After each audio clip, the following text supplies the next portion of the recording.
All right, St. Louis, I decided to come back on this evening. I want many of you to think we have to go deeper. If you're living inside of a prison and you can't see beyond the prison in which you dwell, you're not going to know there's something out there. So you're going to build your home in the prison. And that's exactly what has happened to us as humans. We built our home in a place that we are somewhat held hostage. And the reason you're held hostage because you can't pierce beyond where you live. In other words, if you're dying, decaying every day, how can you have enough power to break beyond the box that you dwell because you're dying every day? So in other words, that tells me the system in which we currently call home is not our home, but the mind hasn't developed enough to know that it's much deeper. So therefore, that tells me that everything is within our mind. Everything is in your mind. I know you look at yourself as being physical, but if you take time to think about being born inside your mother's womb, and it's like being cooked in an oven, but it's causing your neurons and your synapses, being that you are full of noise within the womb, to literally conform in the direction in which the noise appears to be the truth.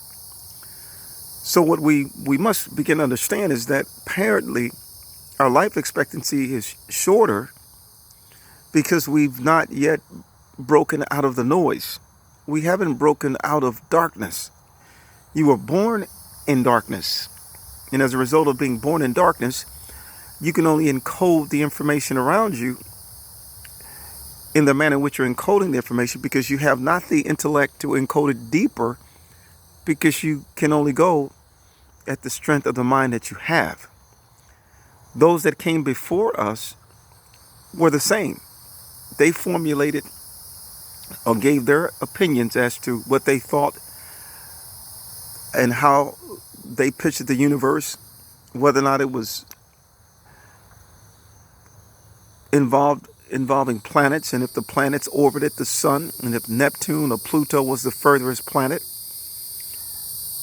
But how can you formulate ideas that are perfect if your mind is not perfect? If you're born in darkness, you can only formulate things of a broken mind.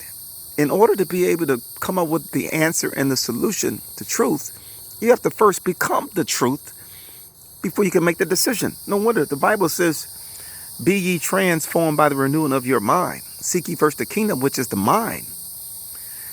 We must build our mind in order to understand that we never understood. And as a result of building our mind, we can leave the prison in which the masses are held captive.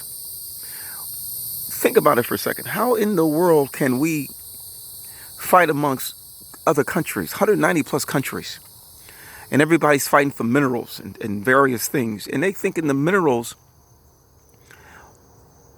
is what they need in order to survive, and based upon their level of ignorance, the minerals are what they need because they haven't strengthened the mind to know that they need something more than what they know. They don't need what they're seeking to gather, but based upon their low level of intellect, being blind, they're going to try to seek things that a blind person will seek.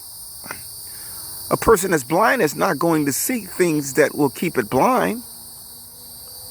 A person that's not blind, he's not going to seek those things because he's awakened.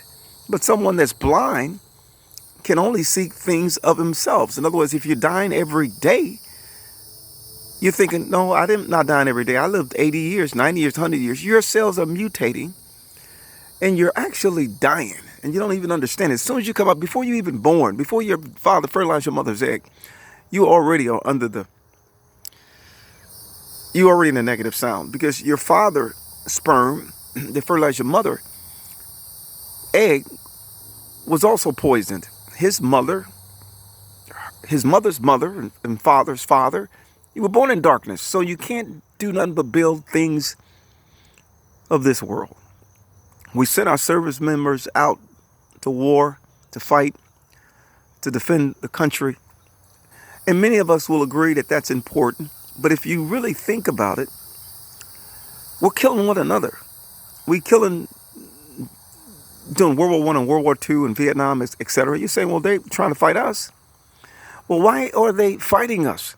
And why are we fighting them? We're fighting them and they're fighting us because we're all in darkness. We all suffer from neurological brain disorders. And we're dying every day. So as a result, we become selfish and angry and nasty. I mean, why do you think we do the things that we do? I mean, why do you think we are just nasty people? You might not think you're nasty because you think it's normal. Think about the sex. Think about how I'm not exempt from this. We all were there.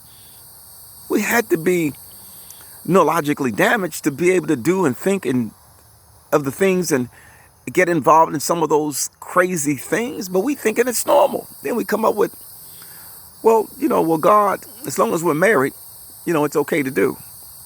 That's straight from hell. That's straight darkness. The blind are marrying the blind. And as a result, we formulated doctrine to justify our actions. And as a result, what we do is causing us to get diseases and viruses and suffer from all kinds of heart disease and strokes and cancer because of the nastiness and pure nastiness in which we all have been involved in. Now, the kids are relatively innocent, but they grow up seeing perversion, and subsequently it brands their mind, and subsequently they follow the same trajectory. So my question to you, at what point are we going to reach a higher level of development of mind to say that we're killing ourselves because we haven't evolved enough to know that we never knew? And we're reaching out, oh God, please help us. But the children are still dying. Well, it must be God's. Well, that's not God's will. God is not a person. God is literally a perfect sound, a perfect light, and we must manifest that sound. Think about a computer for a second. If I can upgrade a computer that can extrapolate a level in which most people perceive that it can't, because they have not the mind to know that it's possible and subsequently become possible, that's the same thing as it relates to us. We can upgrade our minds by seeking knowledge beyond our inability to understand that we're capable of understanding. And once we reach that level of knowledge, we can process and crunch the numbers to be able to see we didn't know that we didn't know. But unfortunately, if you're dying every day, how can you know something is true and you're dying from the date of birth? Born, then the grave. That tells me we never lived. The only way we're going to live is to create a perpetual motion machine that's going to separate itself from the system in which we're in, which is our mind. If we can develop our mind completely, we can change the directions of death.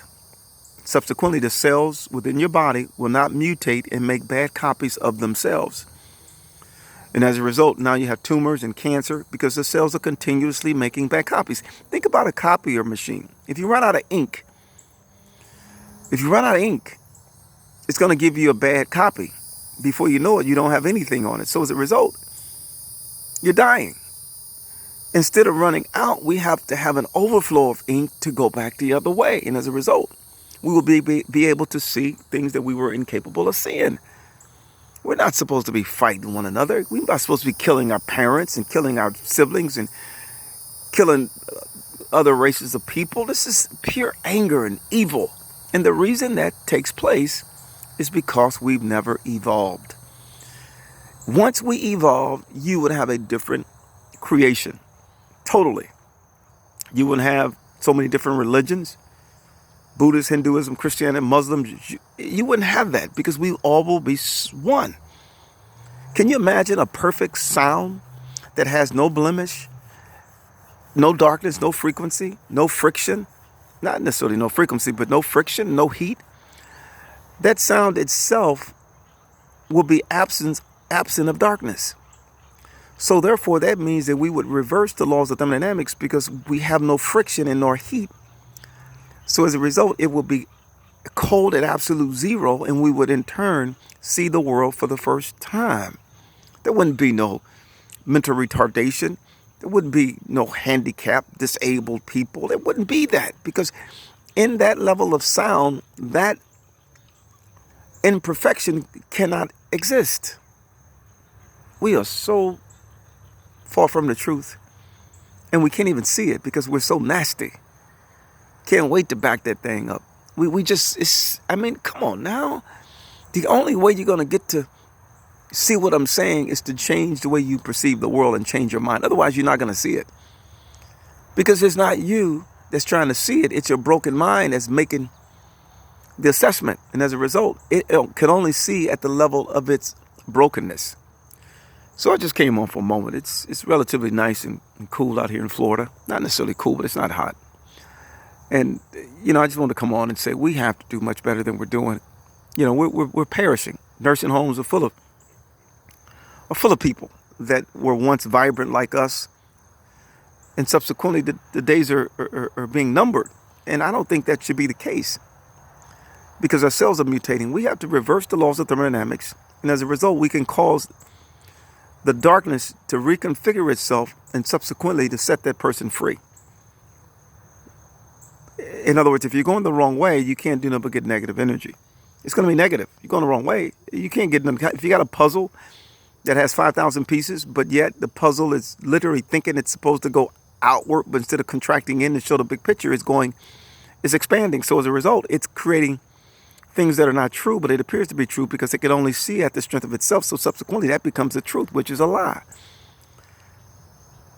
We have to get this. If not, we're going to continue to lock up our young men and women, continue to have murders, continue to have wars and rumors of wars, continue to have so much mayhem. We have to get this thing.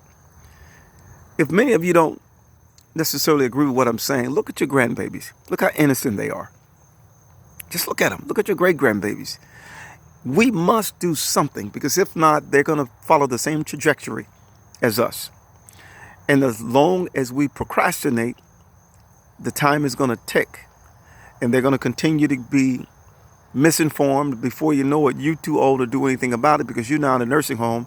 And subsequently, they're going to be saying the same things that we're saying now. Subsequently, they're going to be placed in a nursing home. And the cycle continues. At some point, we have to say all or nothing. So I just want to come on. We have to do what we have to do. That's just how it works. God bless.